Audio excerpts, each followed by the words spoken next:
শুক্তো তো অনেকভাবেই হয়, কিন্তু এই শুক্তোটা একদমই আলাদা। আর বানিয়ে নিয়ে যেন নিজের মনটাই ভীষণ ভালো হয়ে যায়। গরমকালে খুব বেশি রান্নাঘরে দাঁড়াতেও মন যায় না।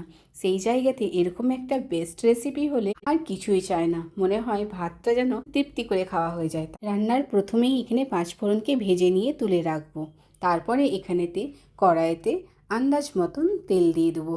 তেলটা ভালো করে গরম হয়ে গেলেই এখানেতে বিউলির ডালের বড়িকে ভালো করে লাল করে ভেজে নেব। ভেজে নিয়ে এটাকে তুলে রাখবো।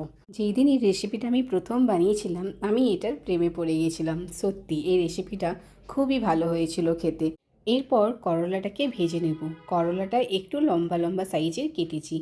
আর করলাটাকে একটু লাল লাল করে ভালো করে ভাজবো, যাতে তরকারিটার টেস্টটা আরও ভালো হবে। এইখানেতে করলাটা ভাজা হয়ে গেছে, তো আমি এটাকে তুলে নিয়েছি।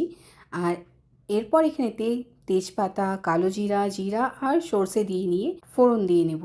ফোড়ন দিয়ে এখানেতে লাউটাকে আমি একটু বড় বড় সাইজ করে কেটে নিয়েছি। লাউটাকে আগে হালকা করে একটু ভেজে নেব। আর যখন এটা একটু হালকা ভাজা হয়ে যাবে, তখন এইখানেতে দিয়ে দেবো স্বাদ মতো নুন। নুনটা দিয়ে নিয়ে একটু নাড়াচাড়া করে নেব।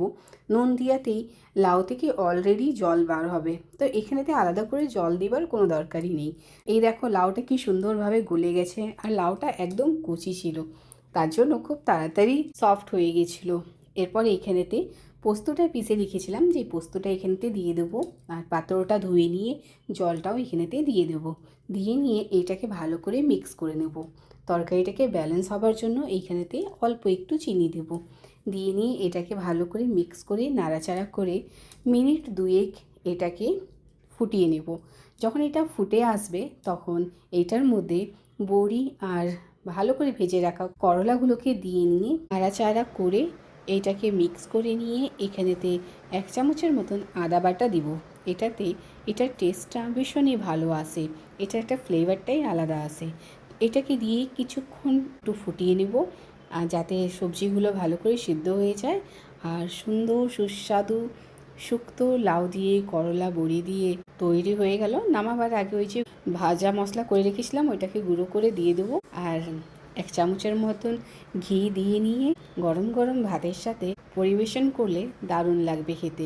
একবার আমার বলাতে অবশ্যই বানিয়ে নিয়ে ট্রাই করো, দেখবে এই গরমকালে এরকম শুক্তো দারুণ লাগবে খেতে। আর এই রেসিপিটা যদি তোমাদের ভালো লাগে, তাহলে একটা কমেন্ট অবশ্যই করো।